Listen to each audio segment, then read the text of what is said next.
పరీక్షిత్తు మహర్షి శౌనకాది మహామునులకు చెప్పుచున్నాడు. మహామునులారా, ఈ నాగపంచమి వ్రతమును శ్రావణ శుద్ధ పంచమి నాడు ఆచరిస్తారు. ఈ వ్రతము ఆచరించడం వలన సంతానం కలుగని గొడ్రాళ్లకు కూడా సంతానం కలుగుతుంది. కన్యలకు వివాహం సిద్ధిస్తుంది. కాలసర్పదోషాలు, నాగదోషాలు, చర్మరోగాలు, కళ్లబాధలు, చెవి బాధలు నివారించబడతాయి. పుట్టిన పిల్లలు ఆరోగ్యంగా ఉంటారు. ఆ కుటుంబాలలోని వారికి వంశాభివృద్ధి కలుగుతుంది. పంటలు బాగా పండుతాయి. అటువంటి వ్రతరాజము ఈ శ్రీ నాగపంచమి. ఈ వ్రతానికి సంబంధించిన కథను చెబుతాను, శ్రద్ధగా ఆలకించండి. కశ్యపుని వలన కద్రువకు 1000 మంది నాగులు జన్మించారు. వారిలో ప్రధానులైన వారి పేర్లను చెబుతాను. ఆదిశేషుడు, వాసుకి, తక్షకుడు, ఇంకా ఇతర సర్పములు అకర్ణుడు, హస్తికర్ణుడు, పింజరుడు, ఆర్యకుడు, ఐరావతుడు, మహాపద్ముడు, కంబలుడు, అశ్వతరుడు, ఏలాపత్రుడు, శంఖుడు, కర్కోటకుడు, ధనంజయుడు, మహాకర్ణుడు, మహానీలుడు, ధృతరాష్ట్రుడు, కాళీయుడు, అనిపిండకుడు, కపిలుడు, అంబరీషుడు, అక్రూరుడు, కపిత్థుడు, ప్రహ్లాదుడు, బ్రహ్మణుడు, గంధర్వుడు, మణిస్థకుడు, నహుషుడు, కరరోముడు, మణి అనువారు. వీరి సంతానం జగత్తు అంతా నిండిపోయింది. వీరికి మనుష్యులు కనబడగానే కాటు వేయడం ప్రారంభించారు. ఆ నాగుల విష ప్రభావం వలన వెంటనే బూడిదయ్యే మానవులు ఈ బాధను భరించలేక బ్రహ్మ దగ్గరికి వెళ్లారు. దేవా, నీ సంతానమైన నాగులు ప్రతిరోజు మనుష్యులను, పశువులను నాశనం చేస్తున్నాయి. మేము ఆ పాములను సంహరిస్తున్నాము. ఈ పాపపు పనులు జరగకుండా తగిన మార్గం చూపమని ప్రార్థించారు. అంతట బ్రహ్మదేవుడు, నేను మీకు రక్షణ కల్పిస్తాను, మీ ఇండ్లకు మీరు పొండి అని చెప్పి వారినందరినీ పంపించేసి వాసుకి మొదలైన పాములను పిలిచి, నేను పుట్టించిన మానవులందరినీ నాశనం చేస్తున్నారు కనుక స్వయంభువ మన్వంతరంలో తల్లి ఇచ్చడి శాపం వలన మరణిస్తారు అని చెప్పించాడు. అప్పుడు ఆ సర్పాలు, బ్రహ్మదేవ, మా జాతిని కుటిలంగా చేశావు. విషము, క్రూరత్వము నీవే ఏర్పాటు చేశావు. అందువలన నీవు శాంతించి పరిష్కార మార్గం ఆలోచించు. మాకు మనుషులకు మధ్య హద్దులు ఏర్పాటు చేయి. మాకు వేరే చోట నివాసం కల్పించు అని నాగులు ప్రార్థించారు. నాగులారా, పాతాళం, వితలం, హర్మ్యం అనే 3 లోకాలు మీకు నివాసంగా ఏర్పాటు చేశాను. అక్కడ సుఖంగా ఉండండి. వైవస్వత మన్వంతరంలో కశ్యపుని పుత్రులుగా జన్మిస్తారు. గరుత్మంతునికి జ్ఞాతులుగా జన్మిస్తారు.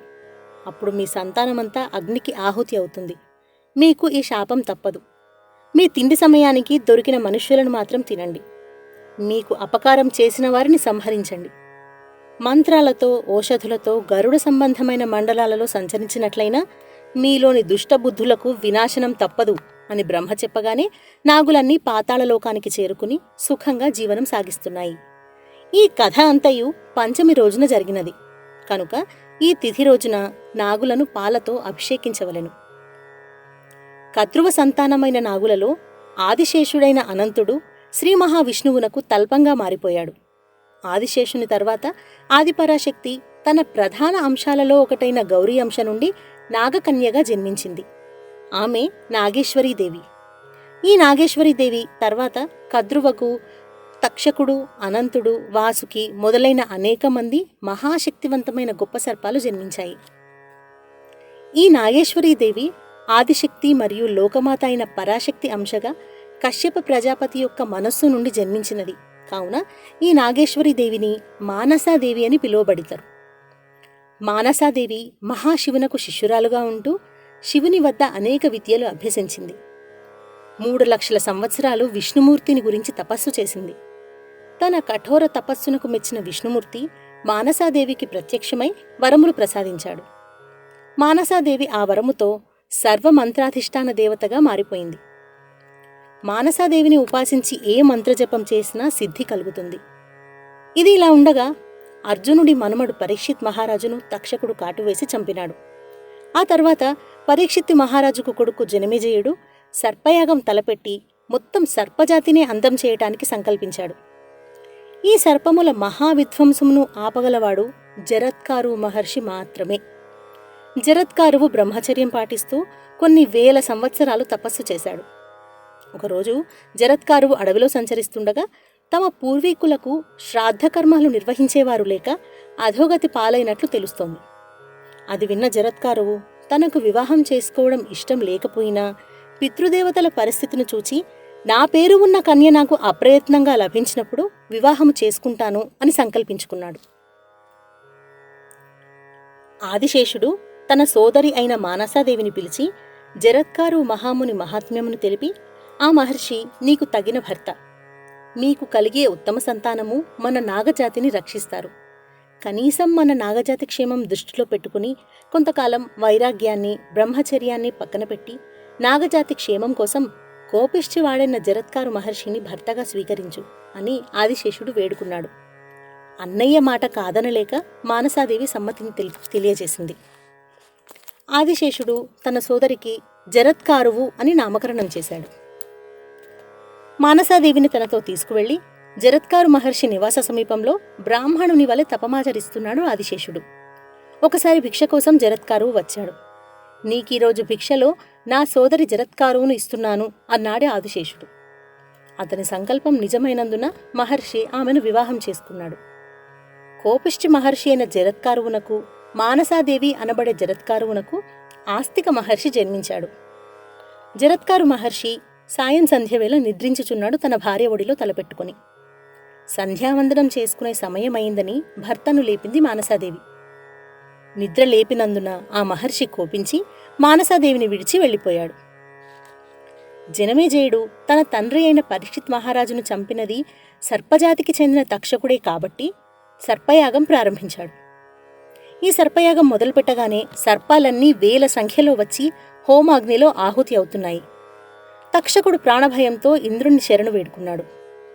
ఋత్విక్కుల మంత్రబలంతో తక్షకునితో సహా ఇంద్రసైన్యం కూడా కదిలి హోమగుండంలో పడడానికి కదలి వస్తున్నప్పుడు అది చూచిన ఆస్తిక మహర్షి యాగశాలలోకి ప్రవేశించి జనమేజయుడిని శాంతపరిచి సర్పయాగం ఆపివేయించాడు. ఈ విధంగా మానసాదేవి జరత్కారు మహర్షికి జన్మించిన ఆస్తిక మహర్షి నాగజాతిని రక్షించాడు. అది ఈ శ్రావణ శుద్ధ పంచమి నాడే జరిగినందున ఈ నాగపంచమి రోజు స్త్రీ పురుషులు పుట్ట దగ్గరకు వెళ్లి పూజిస్తారు. కొందరు తమ తమ నివాసాలలో వెండి సర్పాలను పెట్టుకుని ఆవు పాలతో అభిషేకం చేస్తారు. ఇలా ఆ నాగదేవత అనుగ్రహాన్ని పొందుతారు. శ్రావణ శుక్ల పంచమి నాడు నాగపంచమిగా చెప్పబడింది. ఈ రోజున భూమిని దున్నటం, కూరలు తరగటం, చెట్లు నరకటం లాంటి కార్యములు చేయకూడదు. ఈ విషయాన్ని మహాశివుడు పార్వతీదేవితో, ఓ దేవి, శ్రావణ మాసంలో వచ్చే శుక్ల పంచమి రోజు సింహద్వారానికి ఇరువైపులా ఆవు పేడతో సర్పచిత్రములు వేయాలి. బంగారం, వెండి, రాగి, మట్టి లేదా కర్రతోనైనా చేసిన 5 పడగల సర్పము చేయించాలి. లేదా పసుపుతో గాని చందనంతో గాని 7 సర్పాల చిత్రములు వేయాలి. విధి విధానంగా పంచామృతాలతో అభిషేకించి గన్నేరు, సంపెంగ, జాజి వంటి పూలతో పూజించాలి. అనంత, వాసుకి, తక్షక, కర్కాటక, పింగళ నాగులను ధ్యానించాలి. నాగులను భక్తితో పూజించాలి. ఈ పంచమి రోజు రాత్రి గాని పగలు గాని భూమిని త్రవ్వరాదు. పంచమి తిథికి అధిపతి అయిన ఆదిశేషుని కారణంగా ఈ నాగపంచమి నాడు నాగదేవతలను ఆరాధించాలి. పూర్వం ఒక రైతు పొలం దున్నుతుండగా నాగలి భూమిలో దిగపడిపోయింది. నాగలి దాటికి నాగుపాము పిల్లలు చచ్చిపోయాయి. ఆ రైతు బలవంతంగా ఆ నాగలిని బయటకు తీయగా నాగలి మొత్తం నాగుపాము పిల్లల రక్తంతో నిండిపోయింది. కొద్దిసేపటికి తల్లిపాము వచ్చింది. అక్కడ చచ్చిపడి ఉన్న తన పిల్లలను, నాగలికి ఉన్న రక్తమును చూచి కోపంతో పగబట్టి ఆ రైతు ఇంటికి వెళ్ళి కుటుంబం మొత్తాన్ని కాటువేసి సంహరించింది. అప్పటికీ ఆ తల్లిపాముకు కోపం తీరలేదు. వేరే ఇంటిలో కాపురం ఉంటున్న ఆ రైతు యొక్క కూతుర్ని చంపదలిచి ఆ ఇంటికి వెళ్ళింది. ఆ సమయంలో రైతు కూతురు ఆదిశేషుని పూజ చేస్తోంది. అది చూచిన తల్లిపాము రైతు కూతురు ఆదిశేషుని పూజ ముగించే వరకు వేచి ఉంది. పూజ నిమిత్తం 9 నాగవంశములను వ్రాసిన పీఠంపై ఒక గిన్నెలో పాలు ఉన్నాయి. తల్లిపాము ఆ పాలను తాగి పక్కనే ఉన్న పేలాలను తిన్నది. అంతటితో ఆ పాము కోపం తగ్గిపోయింది. తర్వాత రైతు కూతురు ఎదురుగా ఆ తల్లిపాము వచ్చి తన కుటుంబాన్ని మొత్తం కాటువేసి చంపేశానని చెప్పింది. అది విన్న రైతు కూతురు దుఃఖంతో తన కుటుంబాన్ని బ్రతికించమని వేడుకుంది. తల్లిపాము కొంచెం అమృతం ఇవ్వగా ఆమె వారి కుటుంబానికి అమృతాన్నిచ్చి బ్రతికించింది. అప్పటి నుండి శ్రావణ శుద్ధ పంచమి నాడు పొలములు దున్నుట, కూరగాయలు తరుగుట, పెద్ద మంటలు పెట్టి వంటలు చేయుట నిషిద్ధమైనది. సర్పములు పంటలను అభివృద్ధి చేస్తాయని, పుత్ర సంతానాన్ని ప్రసాదిస్తాయని ప్రాచీన కాలం నుండి ప్రజల విశ్వాసం. శ్రీరాముని సోదరుడైన లక్ష్మణుడిగా, శ్రీకృష్ణుని సోదరుడైన బలరాముడిగా ఆదిశేషుడు అవతరించాడు భూమిపై. బ్రహ్మదేవుని కోరికపై ఆదిశేషుడు తన పడగలతో భూమిని కాపాడుతున్నాడు. ఆదిశేషునికి అనంతుడు అనే పేరు కూడా ఉంది. ఈ ప్రపంచమంతా నాశనమైనా అనంతుడు మాత్రం ఎప్పటికీ శాశ్వతుడు. ఇలా పూజించి ఆ నాగుల యొక్క అనుగ్రహాన్ని పొందాలి.